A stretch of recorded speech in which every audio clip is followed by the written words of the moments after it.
कुळदेवी तुमची कोण आहे ते ओळखून घ्या आणि त्या प्रकारे नवरात्रमध्ये त्या आईची तुम्ही सेवा करायला, जेणेकरून तुमच्या आयुष्यामध्ये प्रत्येक प्रश्नाचं निवारण कुळदेवीच्या हातात आहे ते नक्कीच तुमच्यावरती, कारण ती आपली आई आहे. आपण कितीही काहीही करू, आपण आपल्या आईला जर विसरलं तर ती काही वेळ, थोडा वेळ आपल्याशी नाराज असू शकते, आयुष्यभर नाही नाराज राहू शकणार आहे. तर आपली आई जर नाराज आहे, आपण तिला खूप दिवस झालं भेटलं नाही, तर तिचं नाराज होणं सहज आहे. ती आपल्याला फोन करणार नाही, ती आपल्याशी बोलणार नाही, आपण तिच्या दारावर गेलं तर लवकर बोलणार नाही, थोडंसं नाराज राहील. पण तिला आपल्याला राजी करणं, तिला खुश करणं ते आपल्या हातात आहे. तर त्यामुळे आता एवढे दिवस तुमची सेवा नाही झाली म्हणजे तुमची कुळदेवी नाराज असेल तर तुम्ही त्यांना राजी करा, त्यांची सेवा चालू करा, बरोबर ते खुश होणार आहेत. कारण ती आई आहे शेवटी, जशी आपण आपल्या लेकरांची आई आहे. तर लेकरं थोडा वेळ आपण त्यांच्याशी रागवून नाराज होऊन बसू, पण आयुष्यभर नाही होऊ शकणार आहे. तर तुम्ही सेवा करा आणि हे तर गोल्डन अपॉर्च्युनिटी आहे तुम्हाला, कारण नवरात्रमध्ये सेवा करणं हा खूप खूप चांगलं असतं आणि हा खूप फलदायी असतो. तुमचं सगळ्यांचं मनापासून स्वागत आहे तुमच्या चॅनलमध्ये. सर्वात आधी तुम्हाला सगळ्यांना श्री स्वामी समर्थ. तर आता पितरांचं झालेलं आहे आपलं. पितृपक्षमध्ये कोणते आपल्याला कामं करायची आहेत आणि पितृपक्षमध्ये पितरांची सेवा कशी करायची आहे, त्यांना कशाचं नैवेद्य वगैरे दाखवायचं आहे, ते सगळ्या गोष्टी आम्ही बघितलेल्या आहे, चॅनलवरती आहे. एकदा व्हिडिओ व्यवस्थित बघून घ्या. सर्व पितृ अमावस्याला कोणते उपाय करायचे सगळे आहेत. तर आता पितरांचं आपल्याला सेवा आहे ती झालेली आहे पितरांची. आता आपल्याला कुळदेवीची आपल्याला सेवा करायची आहे. जसं की आता वर्षातून जशी 4 नवरात्र येतात, तर आता ह्या वेळेला जे येणार आहे, ज्याला आपण दसरा म्हणून शेवटी आपण साजरा करतो ज्याला, तर हे जी नवरात्र आहे ह्याला शारदीय नवरात्र असं म्हणलं जातं. तर शारदीय नवरात्र म्हणजे काय असतं की आई जे आहे, जसं महिषासुर मर्दिनी ज्याला त्यांना म्हणलं जातं, तर त्यांनी खूप युद्ध झालेलं आहे, त्यांचं खूप मोठं युद्ध केलेले आहे. आई खूप मोठे युद्ध वरून जिंकून आल्यावरती ते आराम करतात.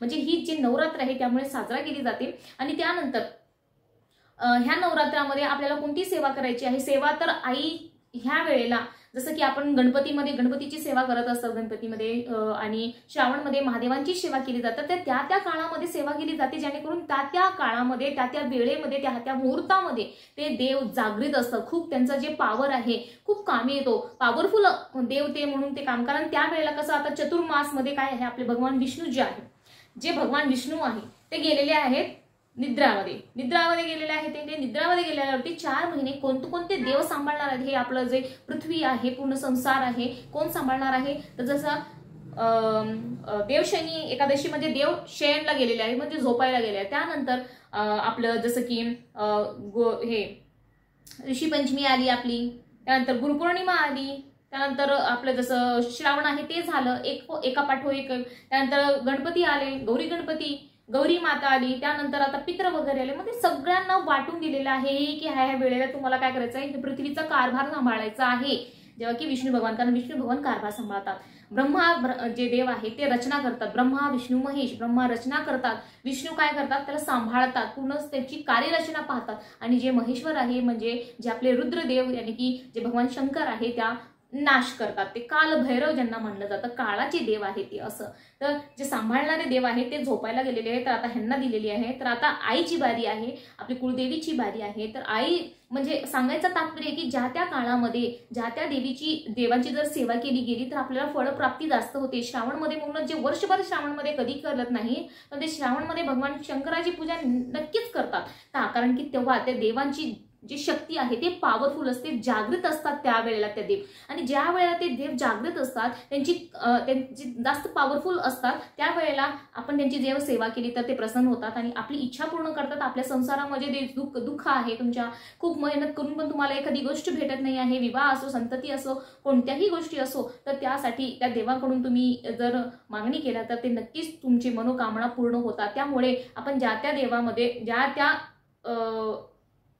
महिन्यामध्ये किंवा ज्या त्या मुहूर्तामध्ये त्या देवांची आपण सेवा करत असतो. तर आता आपली शारदीय नवरात्रमध्ये आपल्याला आईची सेवा करायची आहे. तर आईची सेवा तर करतोच, पण काही जणांना तर आपली कुळदेवी जी आहे ती माहितीच नसते. तर कुळदेवी म्हणजे काय, कुळदेवी म्हणजे तुमची कुळाची देवी. जसे गोत्र असतात, जे सप्तऋषी तुम्हाला माहिती असते. ऋषी पंचमीच्या दिवशी आपण ऋषी पंचमी साजरी केली जाते. सप्तऋषींना आपल्याला धन्यवाद म्हणण्यासाठी, त्यांच्याबद्दल कृतज्ञता व्यक्त करण्यासाठी नतमस्तक होऊन आपण त्यांच्याशी प्रार्थना करतो. कारण हे सप्तऋषीमुळे आज पृथ्वी ब्रह्मांडामधले लोक आहे जे काही ते सप्तऋषींच्या कोणत्या ना कोणते ते त्यांचे पूर्वज आहेत. कारण सप्तऋषी आहे त्यांच्या नंतरच हे सगळे गोत्र वाढलेत, म्हणजे जनरेट झालेले आहेत, निर्माण झालेले आहे सगळं वंशाचा. त्यामुळे सप्तऋषी म्हणजे जे तुमचे गोत्र आहे त्या ऋषींशी मिळत जुळत आहे. माझं सांगायचं तात्पर्य की जे 7 ऋषी आहेत त्यांचे जे गोत्र आहेत, जे ते आपले पूर्वज ज्या त्या देवांची सेवा करायची ते आपले कुळदेवी असे झाले. जसे माझे वडील, जसे आता माझे वडील म्हणजे मी जसं लग्न करून दुसऱ्यांच्या घरी आली तर माझे जे सासरे, सासऱ्यांचे वडील, त्यांचे वडील, त्यांचे वडील, त्यांचे वडील, त्यांचे वडील, त्यांचे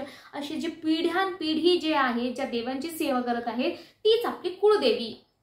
शॉर्ट मध्ये सांगायला गेलं तर जी पिढी दर पिढी जी आपली सेवा करते एखाद्या आईची तर ती आपली कुळाची देवी झाली. कारण आपण कुळापासून खूप पिढ्यापासून त्या देवीची सेवा करत आहे म्हणून ती आपली कुळदेवी झाली. तर कुळदेवी का एवढं गरजेचं आहे? कारण जोपर्यंत कुळदेवीचा सर्वात आधी मी सांगितलेलं आहे तुम्हाला, खूप चांगले चांगले व्हिडिओ आहे चॅनलवरती, एकदा नक्की बघा की पूजा कशी केली जाते, कोणत्या देवांची करायची आणि कशा पद्धतीने करायचंय. तर आता शारदीय नवरात्रमध्ये आपण आपली कुळदेवी कशी ओळखावी, बोलत बोलत टॉपिकनी वेगळा विषय होऊन जातो म्हणून मी तो सोडला.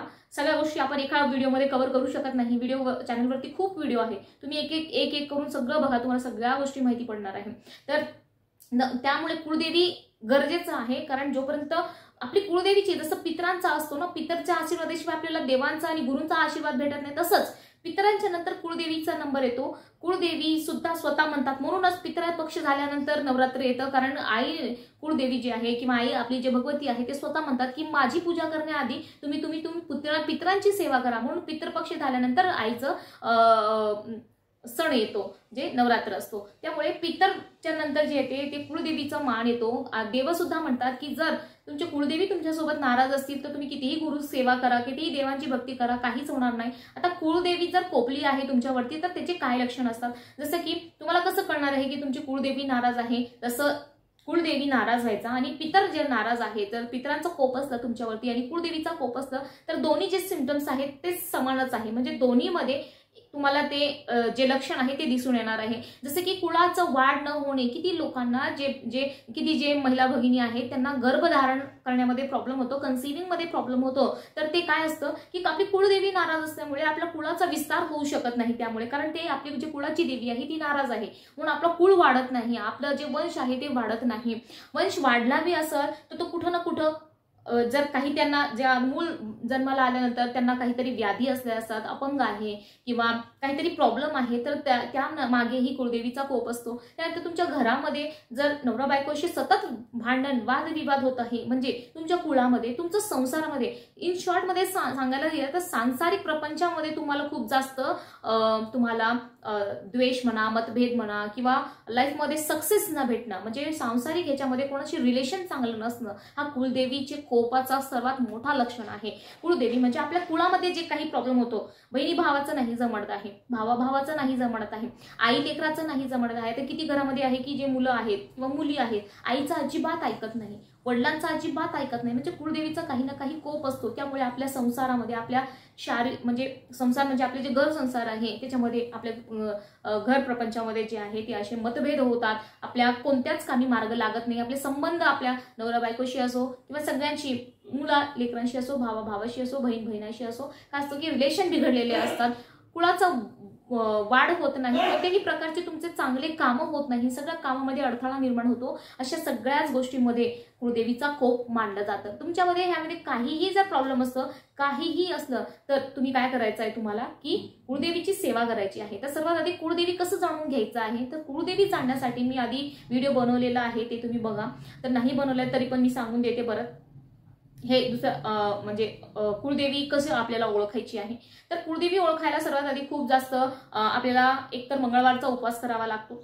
मंगळवारचा उपवास करा तुम्ही आणि थोडं कडक करा, जेणेकरून, कारण कुळदेवीची कोणतीही सेवा असली तर त्याच्यामध्ये हाईगाई अजिबात चालत नाही. ते आपल्याला जसं नवरात्रमध्ये शिवाशिवी, विटाळ किंवा काहीही असं नाही चालत. आई कोपली जातात, आई रागवतात.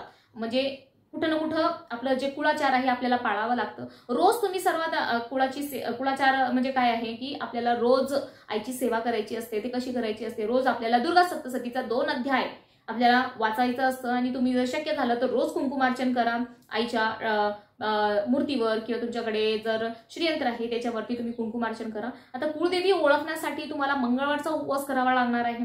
जर नाही शक्य झालं तर तुम्हाला काय करायचं आहे कुळदेवी ओळखण्यासाठी की सर्वात आधी जे आपलं नारळ आहे, कोणतंही काम करण्याच्या आधी आपण आपले जे गुरु आहेत, तुम्ही कोणतेही गुरु असतील तुमचे तर त्या गुरुकडे जा. नारळ, खडीसाखर, त्यानंतर अगरबत्ती, फुलं वगैरे घेऊन जा तुम्ही आणि त्यानंतर तिकडे आपल्याला महाराजांना विचारायचं की मी ही गोष्ट करणार आहे, कोणतीही तुम्ही नवस करत आहे, कोणताही तुम्ही संकल्पसिद्ध सेवा जर करत आहे, तर त्यासाठी आपल्या जे गुरु आहे त्यांच्याकडे तुम्हाला जायचं आहे आणि त्यानंतर त्यांना प्रार्थना करायची आहे, नारळ खडीसाखर अगरबत्ती वगैरे सगळं ठेवून त्यांच्याकडे प्रार्थना करायची आहे की मी ही अमुक सेवा करणार आहे, जेणेकरून मला माझी कुळदेवीची माहिती व्हावी आणि मी त्यांची सेवा करावी. तर त्यासाठी तुम्ही हे करू शकता आणि त्यानंतर तुम्ही तुमची सेवा चालू करायची आहे.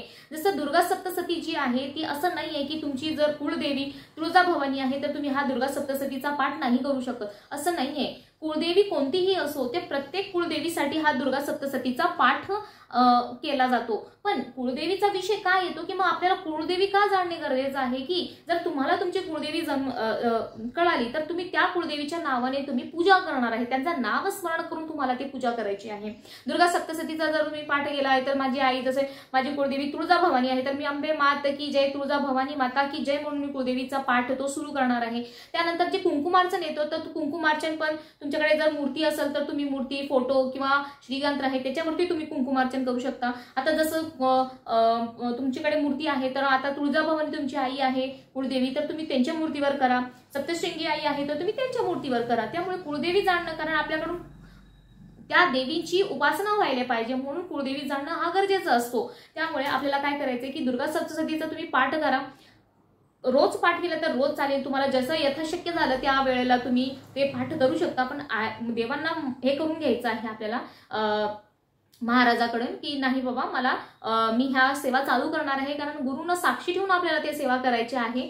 तर तुम्ही महाराजाकडे नारळ वगैरे ठेवून त्यानंतर घरी आल्यावरती तुम्ही तुमची सेवा चालू करा. त्यासाठी तुम्ही संकल्प केला तरीही चालेल, संकल्प नाही केलं तरी चालणार आहे. तर तुम्ही दुर्गा सप्तशतीचा पाठ करा. जर ह्या वेळेलाही तुम्हाला तुमची कुळदेवी जर माहिती नाही आहे तर नवरात्रमध्ये तर आईची शक्ती खूप पॉवरफुल असते, आई खूप पॉवरफुल, तसे ते झोपलेले असतात म्हणूनच नवरात्रमध्ये खूप जास्तीत जास्त सेवा केली जाते. आणि ही जी शक्ती आहे ती तुम्हाला शारीरिक, मानसिक आणि सगळ्या गोष्टीची जे काही तुमचे प्रॉब्लेम्स आहेत सगळ्या प्रकारे तुम्हाला अष्टलक्ष्मी जी आहे तुम्हाला अष्ट प्रकारची शक्ती देणारी ही सेवा आहे. त्यामुळे दुर्गा सप्तशतीचा तुम्ही पाठ करा आणि मंगळवारचा उपवास तुम्ही सुरू करा. ह्यानंतर आता जसं की नवरात्र आहे तर नवरात्र खूप चांगलं आहे, तुम्ही आईचा जर उपवास करणार आहे तर जेणेकरून तुम्हाला तुमची कुळदेवी नंतर कळणार आहे.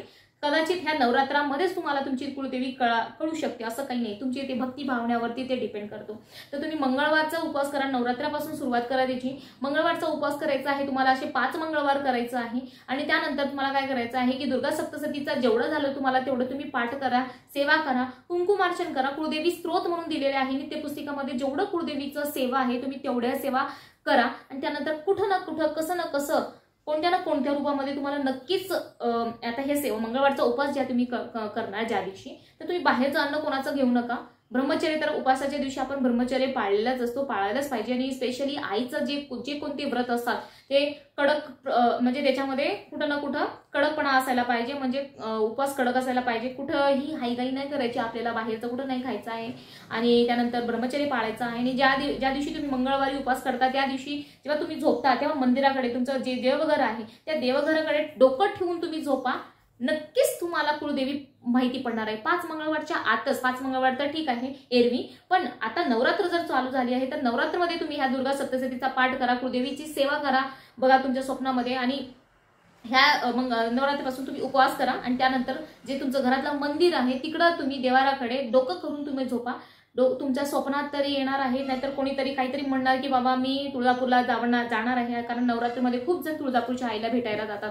आपल्या आईला, तुळजापूर म्हणा किंवा कोणतेही आपले जे त्यांची कुळाची आई आहे तिकडे जाऊन ते भेटतातच. मग जसं कुठं ना कुठं एक कानावर येईल किंवा सारखं सारखं तुम्हाला ते दिसणार त्या रूपामध्ये, की असं वाटतं ना इकडे गेले, मी आज यांच्या घरी गेले तर ते तुळजापूर आईची पूजा करत होती, तिकडे गेलं तर ते पण तुळजापूर आईची पूजा करत होते. म्हणजे ज्या देवी तुम्हाला सारखं सारखं दिसणार, कोणत्या ना कोणत्या रूपामध्ये तुम्हाला हिंट देणार आहे, त्यावरून तुम्हाला कळून घ्यायचं आहे. आता कधी कधी आपले गावाकडचे जे खूप जुने लोक असतात त्यांना विचारा. आता जसं माझ्या चुलत्यामध्ये कोणी आहे, जसं आता माझे सासरे आहे, सासऱ्यांचा कोणी भाऊ आहे, मोठा भाऊ आहे, छोटा भाऊ आहे, ते कोणत्या देवीची सेवा करताय, तर ते जर त्याच देवीची सेवा करत असाल, जसे 2-3 जण आहे तेच देवीची सेवा करा, म्हणजे तुमची कुळदेवी तीच आहे. म्हणजे असं करूनही तुम्ही तुमची कुळदेवी काय आहे ते माहिती करून घेऊ शकता. पण ही एक सोपी पद्धत आहे. जर तुम्हाला कुठूनही काहीच नाही मिळालं मोठे वडीलधारीला आहे त्यांना विचारा तुम्ही, तर तिकडूनही तुम्हाला काही क्लू नाही भेटलं तर तुम्ही हे करा. मंगळवारचा 5 मंगळवारचा उपवास करायचा आहे, कडक पद्धतीनं करायचा आहे, ब्रह्मचर्य पाळायचं आहे, बाहेरचं कुणाचं खायचं नाही आहे आणि दुर्गा सप्तशतीचा पाठ करायचा आहे.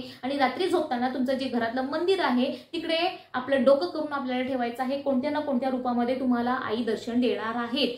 एखादा स्वप्नामध्ये तुम्हाला येतील, काहीतरी तुम्हाला आईचा अलंकार वगैरे दिसतील, त्यांची साडी वगैरे दिसतील, गडाची आई वगैरे आहे तर ते तुम्हाला गड वगैरे दिसतील. असे काही ना काही तुम्हाला खुणा नक्की दिसणार आहे. फक्त तुम्हाला असं अलर्ट होऊन त्या लक्षण जे आहे तुम्हाला ते दिसणार आहे त्या गोष्टी तिकडे आपलं माइंड क्लिक करायचं आहे. कुठं ना कुठं नाही तर कोणीतरी तुम्हाला काहीतरी प्रसाद आणून देते की बाबा मी तुळजापूरला जाऊन आले, हे घ्या तुमचा प्रसाद. किंवा असं की चल ग बाई आम्ही सगळे फ्रेंड्स सगळे मिळून आम्ही गडावर जाणार आहे, सप्तशृंगी आईला जाणार आहे, तू येते का, असे तुम्हाला फोर्स करतील. म्हणजे त्यावेळेला ते आई सांगायचा प्रयत्न करतात की बाबा मीच तुझी कुळदेवी आहे आणि तू माझी सेवा कर. त्यामुळे तर अशा प्रकारे तुम्ही कुळदेवी कोण आहे ती तुम्ही ओळखू शकता. आणि ह्या आधी पण मी व्हिडिओ अपलोड केलेला आहे, ते सुद्धा तुम्ही बघू शकता. तर श्री स्वामी समर्थ. तर अशा प्रकारे तुमची कुळदेवी तुम्हाला माहिती पडेल आणि जेव्हा तुम्हाला माहिती पडलं की मग तुम्ही त्यांची सेवा चालू करा, जेणेकरून तुमच्या संसारातील सगळे प्रश्न मार्गी लागणार आहेत. श्री स्वामी समर्थ.